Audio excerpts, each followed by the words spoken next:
All right, welcome back to The Explainer. Today we are taking on a massive market collapse, stripping away all the noise and looking strictly at the cold, hard math. We're going to put on our senior fundamental equity analyst hats and run a rigorous over-the-shoulder forensic valuation on Verra Mobility. So let's dive right in. 74%. Let that number just sink in for a second. This represents the catastrophic intraday crash Verra Mobility suffered on May 27, 2026. The stock plummeted from a prior close of $13.80 all the way down to a regular session close of just $3.85. I mean, we're talking about wiping out a staggering $1.47 billion in market cap in a matter of hours. And the catalyst for all this chaos? A sudden termination notice from their massive commercial partner, Avis Budget Group. So here is the strict, unyielding professional framework we are following today. We'll start with step 0 to extract our baseline data, then assess the economic moat, execute 6 specific valuation models, run the Buffett and Lynch checklists, and finally, deliver our official analyst verdict. No shortcuts today. Okay, starting right off with step 0, acknowledge and extract.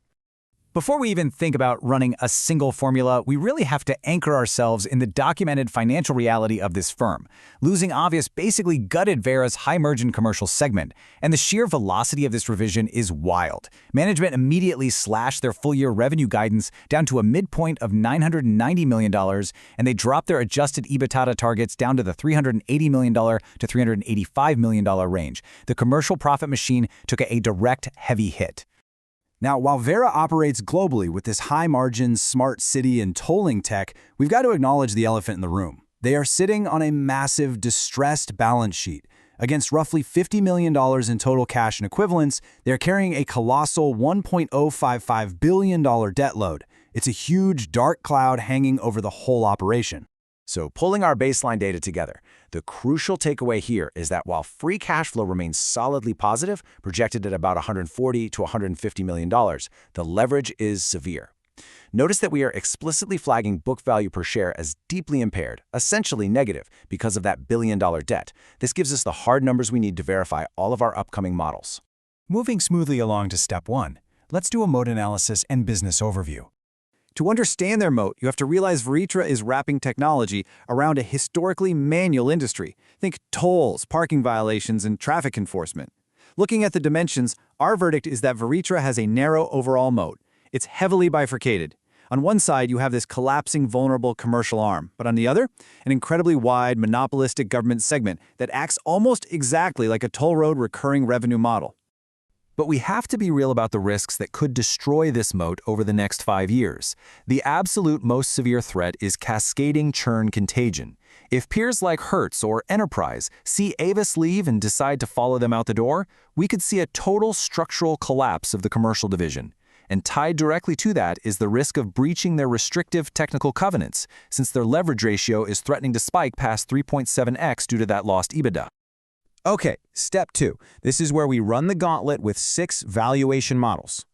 We're deploying 6 rigorous models to basically strip away all the market's panic and find the objective, mathematical floor of this stock. Before we hit the raw numbers, I want to quickly highlight earnings power value.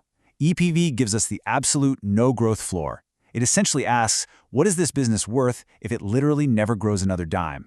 It's a great way to see how much of the stock price is just pure hope versus cold, hard cash generation.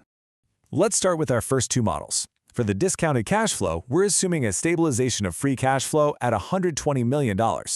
We apply an elevated 10.5% WACC to account for the risk, and a conservative 1.5% terminal growth rate.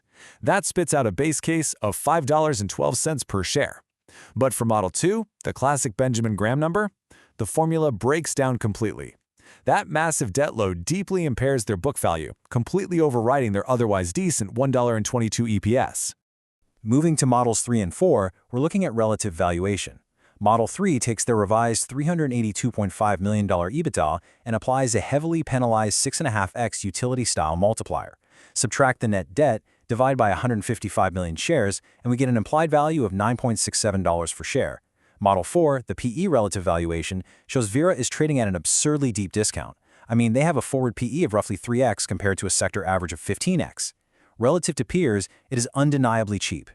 For Model 5, the dividend discount model, We can just skip it. Verra doesn't pay a dividend. But Model 6, our earnings power value, is super interesting. Taking a normalized operating profit after tax of roughly $184 million, dividing by our 10.5% WACC, and subtracting that massive debt, even assuming zero growth forever, the EPV floors out at $4.77. That is notably higher than the $3.85 crash price. So, bringing all that math together, here is our valuation summary table. By blending our high-confidence DCF and EPV models with the medium-confidence relative multiple, we arrive at a weighted institutional fair value target of $7.40 per share. That implies a massive 92% upside from the crash price. But, and this is a critical but, that is only if bankruptcy and covenant defaults are completely avoided. All right, step 3. Let's run this through the Warren Buffett checklist. So we have our price target, but would the Oracle of Omaha actually buy this business? Looking at the first 5 criteria, Verra fails the high return on equity and low debt tests miserably. Their balance sheet is just too distressed. However, it does pass the owner earnings and simple business tests. We can easily explain what they do: tolls, parking, traffic cameras, and they are projected to generate massive cash flows, up to $150 million. Now, on the back half of the checklist, the margin of safety absolutely passes, since the stock is trading nearly 50% below our intrinsic value target. They also have elite pricing power with those 45% EBITDA margins. But look at criterion 7, management integrity. That is a glaring, massive fail. To understand why they failed the integrity check, we just have to look at their capital allocation. Actually, scratch that. It wasn't just bad, it was disastrous. Just 20 days before announcing the catastrophic Avis termination, during an earnings call where they claimed negotiations were constructive, management executed a $50.2 million share buyback at peak prices. They literally burned vital cash reserves right before a crisis. Unsurprisingly, CEO David Roberts stepped down right after, and John Keyser had to take over as interim CEO. Moving right along to step 4, the Peter Lynch checklist. Pivoting to the Peter Lynch framework to spot institutional traps. And wow, the checklist is pretty brutal here. The PEG ratio fails because forward growth is essentially negative post-Avis. More importantly, it fails the institutional ownership test. The stock is 84% owned by institutions.